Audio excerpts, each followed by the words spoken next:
आज लोग दुखी क्यों हैं? क्योंकि आज लोगों के अंदर भक्ति बिल्कुल नहीं है, शून्य है। अरे भक्तिहीन व्यक्ति वैसा ही है जैसे बिना नाक की कोई स्त्री हो। एक सुंदर महिला है, सारा श्रृंगार कर लो और बाद में उसकी नाक काट लो, तो बिना नाक के उसकी सुंदरता कोई काम करेगी? जैसे बिना नाक की नक कटी महिला अशोभनीय है, उसी प्रकार बिना भक्ति के मनुष्य अशोभनीय है, उसकी कोई शोभा नहीं है। भक्ति के बिना आदमी मुर्दा है। भक्ति के बिना जीव कैसा है? मुर्दा है।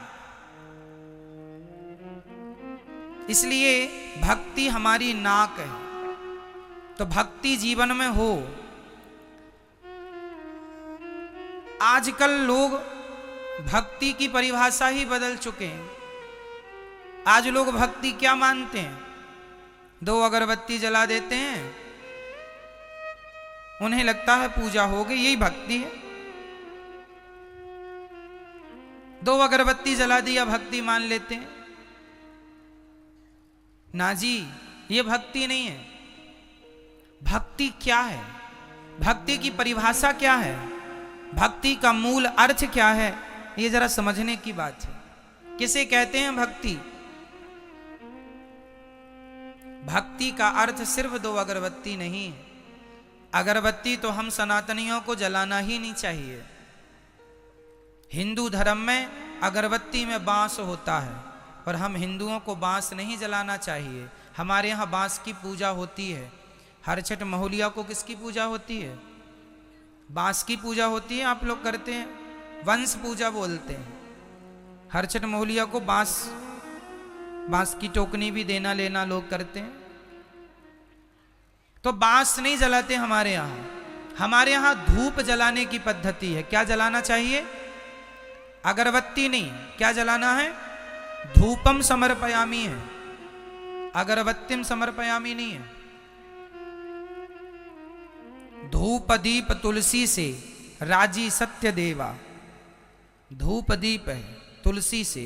यहां अगरबत्ती नहीं है। अगरबत्ती तो लोगों ने अपनी सुविधा के अनुसार जलानी शुरू कर दी, क्योंकि पहले जमाने में धूप ऐसी आती थी कि उसको हाथ से जरा मसलना पड़ता था, तो लोगों के हाथ गंदे होते थे। तो अब तो सूखी धूप भी आ गई। अगरबत्ती नहीं जलाना चाहिए। लेकिन आजकल लोग अगरबत्ती जला के लोगों को लगता है हम पुजारी, बहुत बड़े भक्त हैं हम भगवान के। हमारी माताएं 1 लोटा जल चढ़ाती हैं माता जी को, उनको लगता हम बहुत बड़ी भक्त हैं। नवरात्रि चल रही है, माताओं का हाथ पूज पाए तो पूज पाए, माता जी तक नहीं तो शेर के मुंह में मिठाई चिपका देती हैं। माता जी के मुंह तक हाथ पहुंचता नहीं है, नहीं माता जी के मुंह को ही बिगाड़ दे पूरा मिठाई चिपका चिपका के। माताओं को लगता मिठाई चिपका देंगी तो मां खा लेंगी। शंकर जी के मंदिर में नंदी जी के मुंह में चिपकी रहती है मिठाई, माताएं चिपका देती हैं। आपके घर में माता जी की फोटो है, उस फोटो के माथे पे ऐसा तिलक लगाया, ऐसी रोली लगाई, कुमकुम लगाया कि माता जी का फोटो से माथा ही गायब हो गया, खत्म, डिलीट हो गया। और इसको वो समझती हैं कि ये हमारी भक्ति है। ये भक्ति नहीं है, पागलपन है, मूर्खता है। बिना ज्ञान की भक्ति किस काम की? भक्ति क्रिया का नाम नहीं है, समझो। तिलक लगाना ये क्रिया है, हम कर रहे हैं ना, हमसे क्रिया हो रही है। तिलक लगाना, धूप फूल चढ़ाना, फलानी चीज चढ़ाना, नारियल चढ़ाना, मिठाई चढ़ाना, जल चढ़ाना, ये क्रिया है। जबकि भक्ति का क्रिया से कोई लेना देना नहीं। भक्ति क्या है? भक्ति की परिभाषा क्या है? भज सेवायाम धातु से भक्ति बनती है। नारियल चढ़ाना भक्ति नहीं है, मिठाई चढ़ाना भक्ति नहीं है। पैसा चढ़ाना भक्ति नहीं है।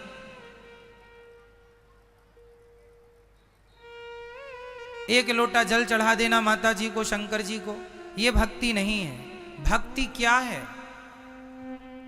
ये तो कर्म कांड है जो आप कर रहे हैं, वो भी गलत ढंग से कर लेते हैं आप लोग। भक्ति क्या है वो समझो। भक्ति बताओ, गोपियों ने भगवान श्री कृष्ण से क्या किया था? बोलो मेरी मां, जोर से। गोपियों का भगवान से क्या था? क्या था? शबरी का भगवान से क्या था? केवट का भगवान से क्या था? क्या कभी केवट ने भगवान को जल चढ़ाया सिर से? ना जी, जब आए तो चरण धोए। क्या कभी शबरी ने भगवान के मुंह में मिठाई चिपकाई? जरूरत ही नहीं। भक्ति का अर्थ नारियल चढ़ाना नहीं है, जल चढ़ाना नहीं है। जल चढ़ाना चाहिए किसे? हमारे यहां जल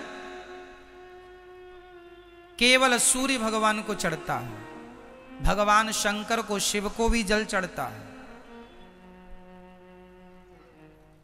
भगवान शिव को जल चढ़ता है, सूर्य भगवान को जल रोज सुबह चढ़ाना। हम हिंदुओं को, हम सनातनियों को जल किसे चढ़ाना चाहिए? पहला जल किसे? सूर्याय नमः, आदित्याय नमः, भौमाय नमः, सूर्य भगवान को। जैसे आपके घर में मंदिर है छोटा सा, लड्डू गोपाल जी हैं, शालिग्राम भगवान है, तो उन्हें एक थाली में रखो तुलसी के ऊपर और फिर उन्हें स्नान कराओ। वो स्नान कराना है, स्नान कराओ, कपड़े से पोंछो, उनका श्रृंगार करो, बिठाओ, भोग लगाओ। वैसे ही करना है जैसे एक माँ अपने बेटे को नहलाती है, नहलाकर पोंछती है, पोंछकर कपड़े पहनाती है, फिर बच्चे को खिलाती है। उसी तरह भगवान के प्रति भी वही भाव हो कि भगवान हमारे अपने हैं और एक प्रेम हो, भगवान से एक संबंध हो, रिश्ता हो, फॉर्मेलिटी ना हो, है ना।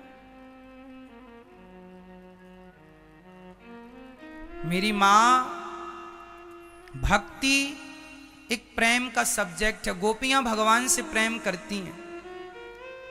जहां प्रेम है वहां कोई फॉर्मेलिटी नहीं होगी। क्यों? जहां फॉर्मेलिटी है वहां प्रेम नहीं है।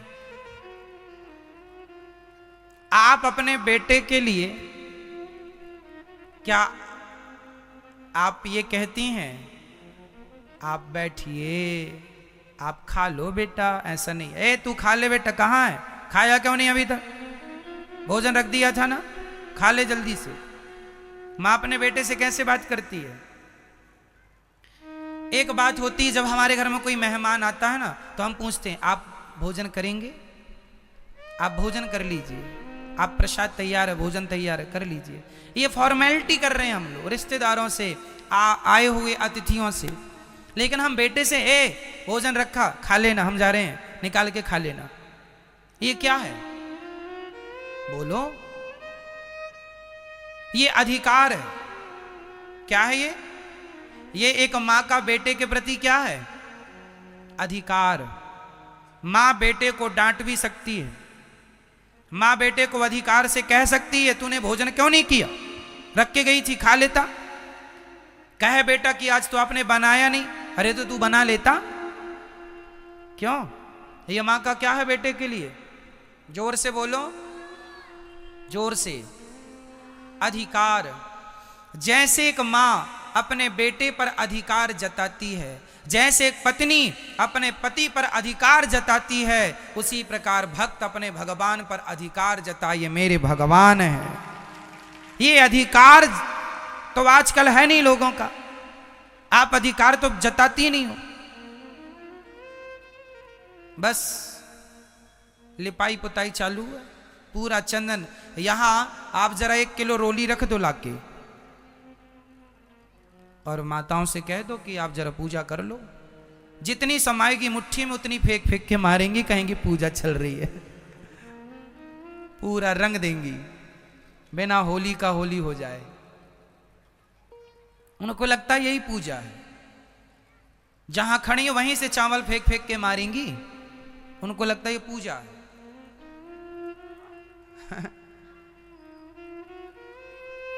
ये सब फॉर्मेलिटी, इसकी कोई जरूरत नहीं है, इसकी कोई जरूरत। भगवान से सच्चा प्रेम हो बस।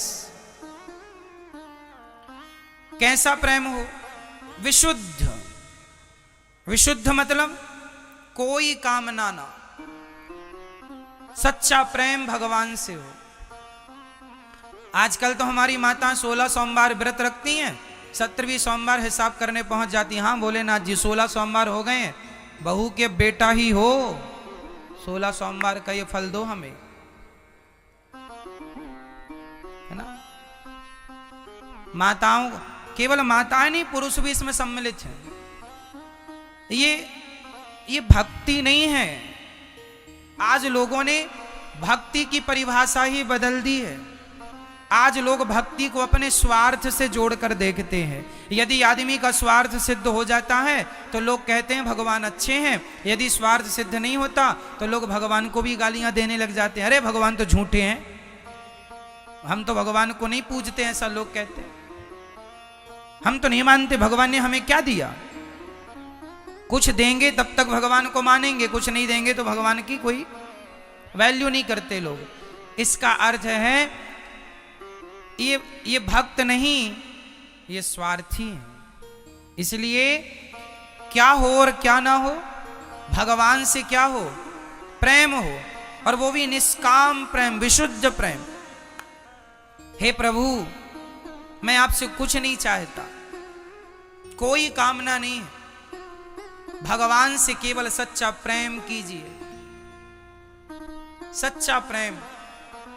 एक पत्नी अपने पति से सच्चा प्रेम करे और कभी कुछ ना मांगे, एक पति अपनी पत्नी से सच्चा प्रेम करे, कभी कुछ ना मांगे, तो फिर देखो इनका जीवन कितना सुंदर होता है।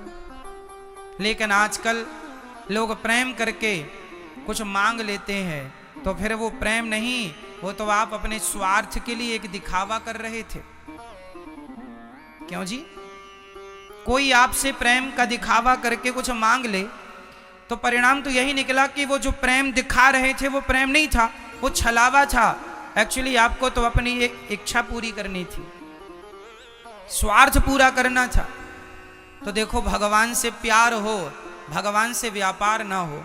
अब आप कहेंगे, आपका एक सवाल और खड़ा होगा कि महाराज जी फिर भगवान से हम कुछ तो भगवान से ही तो मांगते हैं, और किससे मांगने जाएं? हाँ, भगवान से ही मांगना चाहिए और किसी से नहीं। एक तरफ हम कह रहे हैं कि भगवान से मांगना चाहिए, और दूसरी तरफ हम ये भी कह रहे हैं भगवान से नहीं मांगना चाहिए। तो ये बातें कैसे लागू होंगी, जरा समझिएगा।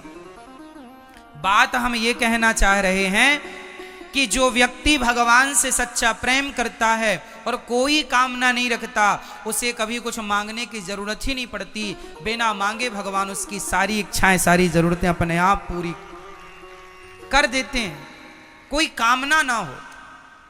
मैं अगर मांगूं तुम्हें, तुम ना देना मुझे, वरना प्रेमी नहीं भिखारी बन जाऊंगा। मैंने आपके घर काम किया और आपने मुझे पैसा दे दिया, तो ये तो मजदूरी है ना। क्यों जी, ये क्या हुआ? मजदूरी है। उसी तरह आपने 16 सोमवार का व्रत रखा और 17वीं सोमवार को कहा हे भगवान ये दे दो, तो ये क्या भगवान ने दे दिया, तो वो तो मजदूरी पूरी हो गई कि आपने किया तो आपने ले भी लिया, हिसाब बराबर। भगवान से सच्चा प्रेम कीजिए, भगवान की पूजा कीजिए, भगवान के लिए आंसू बहाइए। भगवान से सच्चा प्रेम वैसा जैसा माँ बेटे से करती है करिए, पर कोई चाहत ना हो, निष्काम। जैसे माँ अपने बेटे की सारी सेवा करती है, नहलाती धुलाती, मल मूत्र धोती है, कपड़ा पहना कर स्कूल भेजती है, बीमार पड़ी हो तो भी बच्चे का काम करती है। बताओ जरा, माँ का बच्चे से स्वार्थ क्या है? माना कि कभी बुढ़ापे में ये स्वार्थ जाग जाए कि बेटा मुझे गिलास भर पानी पिलाए और 2 रोटी खिलाता रहे, तो ये तो बेटे का फर्ज है ही, उसे तो करना ही चाहिए। पर सच्ची बताएं, माँ जो अपने बेटे का काम करती है ना, उसमें माँ का कोई स्वार्थ नहीं होता। होता है? सारा काम करती है। जितना काम मां करती है अपने बेटे के लिए, उतना काम यदि कोई नौकरानी से कराओगे तो बेटा उस नौकरानी को सारी जिंदगी कमा कमा कर ला कर देगा तो भी उसका ऋण ना उतार पाएगा। अरे माँ की जगह नौकरानी यदि तुम्हारा काम करे तो तुम उसके भी ऋणी हो जाओगे। तो माँ ने तो तुम्हें 9 महीने पेट में रखा है। बेटा कितना भी कुछ करके सिर काट के माँ के कदमों में रख दे तो भी कोई बेटा धरती का माँ का ऋण ना चुका पाएगा। ऐसा प्रेम करती है माँ, जितना प्रेम माँ अपने बेटे से विशुद्ध प्रेम करती है, वही प्रेम यदि एक भक्त अपने भगवान से करने लग जाए तो कोई चाहत रह ही नहीं जाएगी। आप कहते हैं भगवान से हमने ये मांगा ये मांगा, मत मांगो, प्रेम करो बस। वो अपने आप जान लेंगे कि मेरे भक्त को, जैसे माँ छोटे से बच्चे को जान जाती है कि कब से भूख लगेगी, कब से पानी चाहिए, कब से भोजन चाहिए, अपने आप माँ बिना कहे बच्चे के भाव को समझ लेती है। उसी प्रकार बिना कहे भगवान अपने भक्त के भावों को समझ लेते हैं। मांगना नहीं पड़ता, मांगे से मरना भला, मत मांगो कोई भीख, बिन मांगे मोती मिले, यह सतगुरु की सीख। भगवान से क्या करना है? केवल सच्चा, केवल प्रेम। रामचरितमानस में भी यही लिखा है, राम ही केवल प्रेम प्यारा, जान ले ये जो जान निहारा। केवल प्रेम चाहिए। प्रेम कैसा है? अच्छा मुझे एक बात बताओ, एक बाप के 4 बेटे हैं और 4 में बाप एक बेटे का नाम ज्यादा लेता है, तो उस बेटे का नाम ज्यादा ले रहा है, इससे अर्थ क्या निकल रहा है? कौन बताएगा इस बात को? एक बाप के 4 बेटे हैं, 4 में एक का नाम बाप ज्यादा लेता है, तो बताइए उसका बार बार नाम लेने का अर्थ क्या है? बोलो मेरी मां। अर्थ ये है कि उस बाप को उन 4 में उस बेटे से ज्यादा प्रेम है जिसका वो बार बार नाम। क्या ये सत्य है? बोलो हाँ या ना। एक बाप के 4 बेटे हैं, बाप एक बेटे का नाम ज्यादा लेता है, मतलब बाप को उस बेटे से सबसे ज्यादा प्रेम है। अरे जिसको जिससे प्रेम होता है वो उसी का नाम ज्यादा लेता है। यदि आपको भगवान से प्रेम है तो भगवान का नाम ज्यादा लिया करो। बोलो जय श्रीमन नारायण। अपना कल्याण चाहते हो तो भगवान से प्रेम करो, मर जाओगे। भगवान का नाम नहीं निकला और संसार का चिंतन करते करते मर गए, नरक जाना पड़ेगा। नरक जाने से बचना चाहते हो तो भगवान की शरण में आओ। और हम ये नहीं कहते कि आप काम छोड़ दो, हम ये नहीं कहते कि आप साधु बन जाओ, ना जी। हम ये कहते हैं कि काम बराबर करो, काम खूब करो, पर काम करते हुए भगवान का स्मरण बनाए रखो। किसान हो, खेती करते हो तो खेती करते रहो और श्रीमन नारायण श्रीमन नारायण श्रीमन नारायण का जाप करते रहो। सीताराम सीताराम, राधे श्याम राधे श्याम, जो तुम्हें अच्छा लगे वो जपते रहो। काम करते रहो और नाम जपते रहो। मैया बर्तन धुलती रहो और नाम जपती रहो। श्रीमन नारायण श्रीमन नारायण श्रीमन नारायण। अंत में ना पति काम आएगा, ना पुत्र काम आएगा। अजामिल का ना पुत्र काम आया, ना पत्नी काम आई। अंत में भगवान के मुंह से नारायण का नाम निकल गया, वही काम आएगा। धन वही है पायो जी मैंने, राम रतन धन। काम कौन सा धन आएगा? ये तुम्हारे कागज के टुकड़े, ये तुम्हारे सोने चांदी हीरे मोती, जमीन जायदाद दुकान मकान